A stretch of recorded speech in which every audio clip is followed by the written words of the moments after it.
আমি তো নিয়ম করে দুধ খাই, তবু হাঁটুতে ব্যথা, কোমরে ভর নেই, এটা কিভাবে হয়? এই প্রশ্নটা আমি গত কয়েক বছরে অসংখ্যবার শুনেছি, আর প্রতিবারই মনে হয়েছে আমরা হয়তো একটা পরিচিত গল্প বিশ্বাস করে যাচ্ছি, কিন্তু প্রশ্ন করছি না।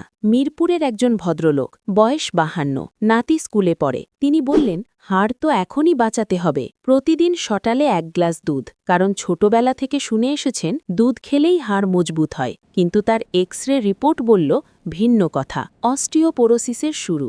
রিপোর্ট হাতে নিয়ে তিনি শুধু বললেন, আমি তো কোনোদিন দুধ বাদ দিইনি।